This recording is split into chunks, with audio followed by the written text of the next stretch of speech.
I wonder how you're interpreting the remarks by the president, knowing the flotilla, the armada that we have assembled that's about to get even bigger in the Caribbean. How do you read his remarks, and what do you think's about to happen in Venezuela? I think it's like jiggling the skeleton key in the lock. It doesn't always engage the first time you move it back and forth and play with it a little bit. So you've got military force. Rumors are that there are some special operators inside Venezuela. You're not quite sure what the target is. That's Maduro's problem. Is it him?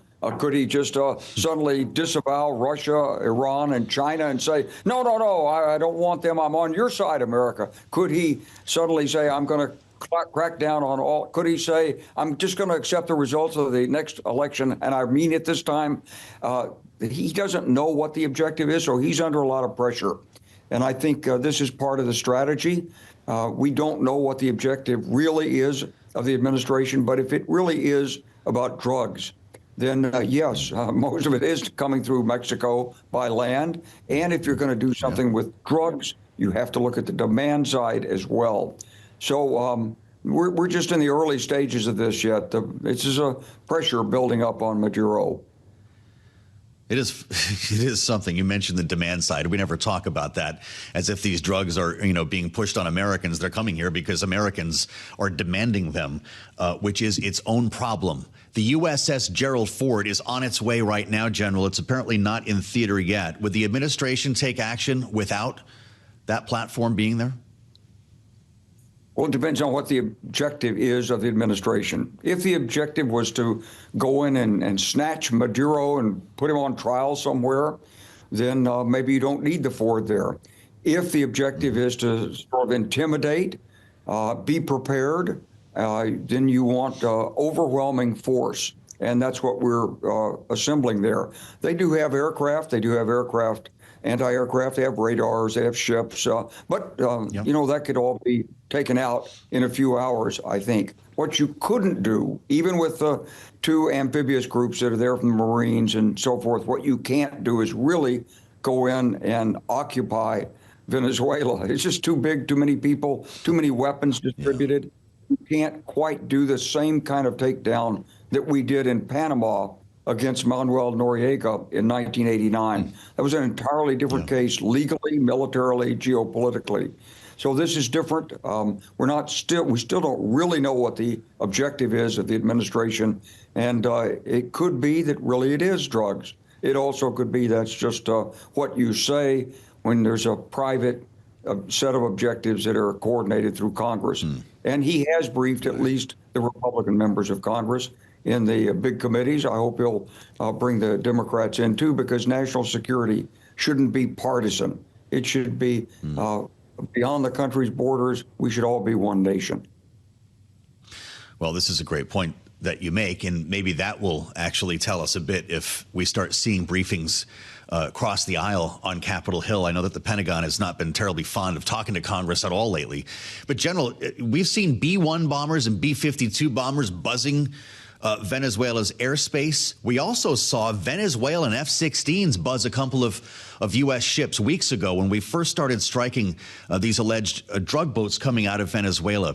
You mentioned the fact that they do have some aircraft. They've got anti-aircraft missiles and the like. What kind of a job would it be for us to knock all of that out? Or would there, in fact, be an air war over Venezuela?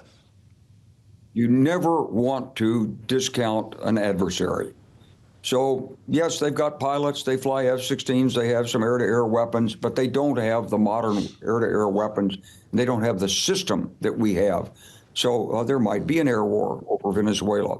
They might get some aircraft actually off the ground. But in terms of our ability to reach out and strike, our ability to use stealth, our ability to name the time and manner of attack and so forth, I don't think there's any question about the outcome. And the Israelis have really pioneered this. In their operations, they typically strike. They're effective. They're using our technology. Of course, we know all those systems. I wouldn't think there'd be much of a problem. But for the pilot in the aircraft, hey, he's put his life on the line for the country. He's got to succeed, and we would do everything possible to make sure we can do this effectively without losses. Yep. As we're speaking, General, we're showing images, video of some of the alleged drug boats that we've blown up recently. Too many to count at this point. There was a sub. We've got the boats as well.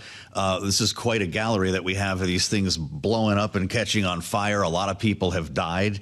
As someone who actually ran Southern Command, what is your thought on the legality of this operation so far? Well, it should have been briefed as legal. Presumably, there's some legal authorization to it. We haven't been told that. The evidence that has been presented to Congress, at least as it's been explained publicly, doesn't fully justify that we know for sure that these are drug boats. And if they are, then it would be a violation really of maritime norms to attack them. We would normally seize and secure them, use them to collect information, and then run it back to the source. This is a different approach. It's more about sort of naked power than it is the international rules-based system.